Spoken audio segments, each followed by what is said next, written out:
Welcome back to the news today. Today marks the beginning of the UN's campaign to end the violence against women and girls, which according to the body affects 1 in 3 worldwide. From parades to soccer matches, school debates and the lighting up of hundreds of iconic monuments, the call to orange the world will ring out throughout the globe. I-24 News correspondent Shanina Khshoni reports. November 25th is the International Day for the Elimination of Violence Against Women, declared by the UN 16 years ago. On this International Day for the Elimination of Violence Against Women and Girls, we say again, it is not acceptable. It is not inevitable. It can be prevented. The date was set to mark the 1960 murder of the Mirabal sisters, 3 political activists from the Dominican Republic, assassinated on the order of dictator Rafael Trujillo. According to the UN, 1 in 3 women worldwide have experienced physical or sexual violence, mostly by an intimate partner. If men don't have to be aggressive in order to be accepted, women won't feel compelled to be submissive. If men don't have to control, women won't have to be controlled. Both men and women should feel free to be sensitive. Both men and women should feel free to be strong.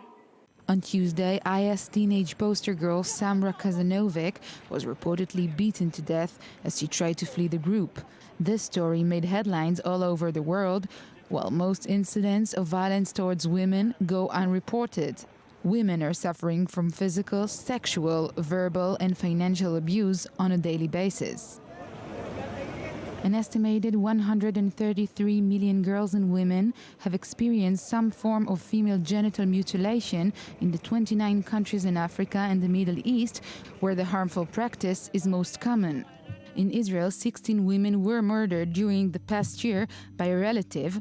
More than 13,000 women were treated by authorities in women's shelters.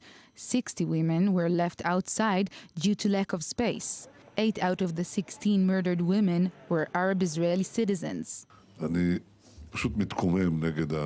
I'm outraged by these incidents of violence and murder against women, and we will exercise the full power of the law, and that's a lot of power, against the criminals. That's what they are, criminals. A violence report by VITO, an Israeli women's organization, shows an increase of cases of violence against women in Israel compared to 2014. The lower numbers of last year are attributed to Operation Protective Edge, the offensive against the Gaza Strip, which led to a decrease in violence against women on account of security threats. But violence against women is not a Middle Eastern problem, it's a universal one. We can only aspire to lower the numbers to 0 by next year. Yes, and with me here in the studio is Dr. Hani Zubaydah, political science at the Israel Valley Academic College. Good evening. Good evening, Lucy. And also with me here is Judith Ilani, political activist. Good evening. Thank you very much for joining me. Just before we will have this discussion, I want to join to this conversation on the phone from Jerusalem, Aida Touma Suleiman, Knesset member and head of Women's Rights Committee. Good evening. Thank you very much for joining me. Good evening. Thank you. Aida, this is a very important issue, and what we're seeing from the numbers, it's almost unimaginable to understand how in 2015 women are still being killed or murdered because they are women or because they did something that is not according to the society. You are a well-known activist about that. From your experience, how do these women still don't find the courage to go out and speak out about what they are going through? Well, first of all, for my regret, women are still killed all over the world and even in the Israeli society in general. What is scaring this year is the high percentage of Arab women who are killed. It's almost 50% of the women who were killed this year in Israel were Arabs. But still, I want to say that what makes us angry is that women do have the courage now to step out and to say that they are threatened or they are under danger. And they do complain 5 of the murder cases that happened last month were against women. 4 of them have complained to the police, have filed complaints to the police and said very clearly that they are under danger and they are threatened, but yet still, some of the, even the accused or the suspected murderers were interrogated by the police for this complaints and released, and then the women were killed. This is outrageous. This makes me angry. This is charges against the police, and I hope that one day the police will understand that the protection of the women is a huge responsibility and should be taken very seriously. What is the reaction that is coming from the authorities concerning this issues that women are going and actually talking and filing complaints, and these complaints are not being taken care of? Till now, I didn't get any answers. I've been talking and addressing, and I addressed the Minister Gilad Ardan, the interim security minister, about these complaints. I'm meeting him next week for this issue, and I hope that he will have answers. Although I'm telling you, I don't expect any answer to calm me down on this issue. If women have complained, if women think that they are under danger, they should be protected. It's not one case, it's not another case, it's already in 1 month 4 women were killed. The case of the 2 women that we demonstrated against their murder this week in Ramleh, Siham and Nariman, her mother. Yeah, 2 from the same family. It's a case that is not understandable. The women kept, and the family kept getting messages through the phone threatening them. They complained to the police. The police knew about it, interrogated a suspected person and was released. And then again they complained and then was arrested again and released. Now, I understand that the police would say that sometimes they don't have enough evidences. But I know that the police have their own intelligence forces that can examine the case beyond the complaint, beyond what is said. And they can gather, even rumors or I don't know, information that can protect women. Yes. Women should feel that they are secured Of the course. minute they complain to the police. Yes, Aida Touma Suleiman, thank you very much. And of course, we're inviting you here to the studio to speak about this specific issue.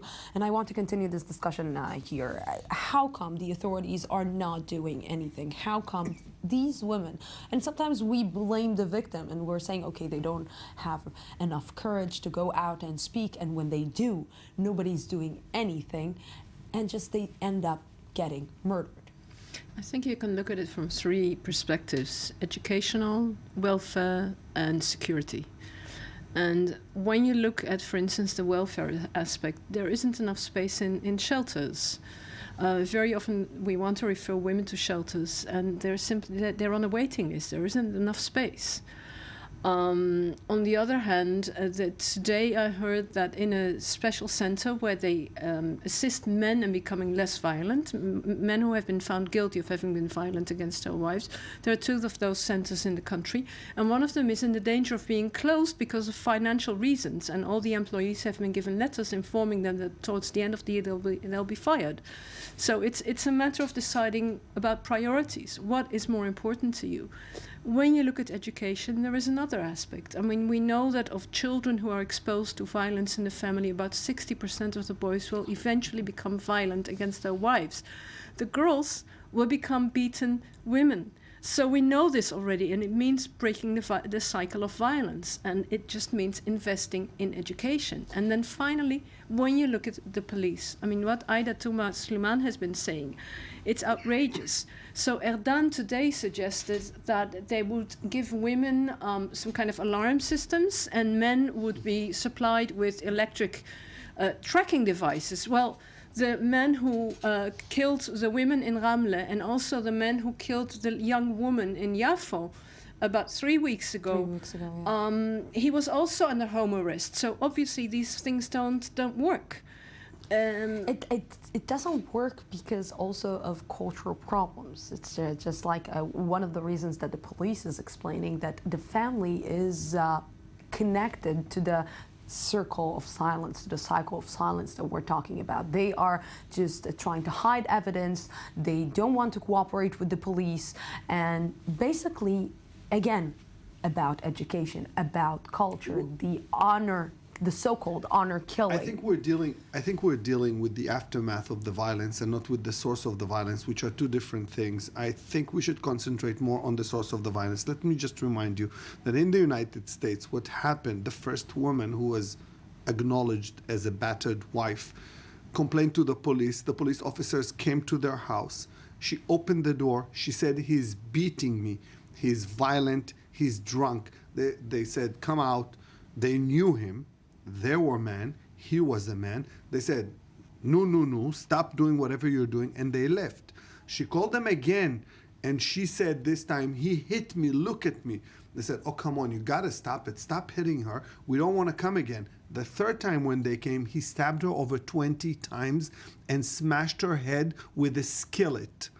The issue is not the problem of the education of the family who has a closed cycle. The issue is a patriarchal society which is embedded in masculine violence against women, because it seems that the outlet of the violence are either women or children. We have to deal with the source of the violence, because if we start talking about the police, the family, the welfare system, money allocations, we're losing the fight, because now what we're saying is we're agreeing that there is a battery issue, and now what we need to do is solve the battered side.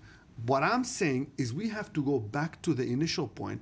We don't need to talk to Ardan, who is the Minister of the Internal Security. We need to talk with the head of the education system, Mr. Naftali Bennett, and say, you need to implement a program since kindergarten in which you're not allowed to treat violently women or anyone else. And when I say violently, I should say so. It's language, it's the issue of economic violence, which we see on a daily basis. He took my wallet, he wouldn't let me do this, he wouldn't let me do that. Restriction. There is no more private. Respect. Of course. Respect. Private versus public space. Everything is connected. What you do in your private space is usually the way you see things happen in the public space. And these two realms, usually they juxtapose. And we need to make sure that we treat everybody equally, regardless of their gender. I know that Hani won't like what I'm about to say, because you never ever blame the victim, but sometimes I'm asking myself, what did we as women did wrong, and maybe by allowing or not going out on time. I know that you will be angry about that, or not going out on time, or letting this phenomena continue during the years. And it's because of these social differences. It's because of this lack of education. Because it's not. But when we talk about a cycle of violence, okay, young girls who are exposed to their mother being beaten, it's something they internalize. They internalize a certain position, and very often also they believe that it's better they get beaten up than that their daughters get beaten up. A mother, so she prefers. Of course, she doesn't want to be beaten, but she thinks, well, if at least he won't beat my children. Also, there is something which is so weakening about violence. If you're always scared, is he going to be okay today? Is he not going to be okay today? Then you start to internalize that you're not worth anything, that you just have no value, that it's almost okay when he beats you, because you expect it. You live in a continuous cycle of terror. Now, the problem is, of course, do I have somewhere to go to? Several research projects have shown that there is a strong connection between also poverty and violence, and the fact that there are no solutions for many women if they leave the house. Where can they go to? Well, if there, Yeah, and but it's by not the just way, shelters; it's it's a- also long term. Okay, so you go to a shelter, you have to disconnect your children from their classes, from their schools, from their friends. Maybe you lose your job if you work because you have to leave to another city. You don't have another house to go to because the best you get is rent support, which doesn't allow you to rent a place. So many women stay in this situation also because of economic violence and also because they have internalized their own weakness. And in fact, having to deal with this violence all the time and having to protect your children demands a lot of energy, and they are strong women, but they have just been pushed into some kind of a really difficult position. You have less than a minute. It's the oppression erodes every ability to stand up and say something at your own behalf. This is probably what ACT NOW during the 60s as a women movement did more than anything else. It regained feminist consciousness to women, the ability to do something as a group. And I think some of the problems that Judith mentioned can be solved that way. The ability to do something as a group, and not to think that you are irrelevant or you don't have the power. Just get up and just say no and just fight against violence against women. Thank you very much for being with me in the studio. That's it for tonight. Tomorrow we will be here again at the same time, same place from the Jaffa Port, Israel. Have a great night.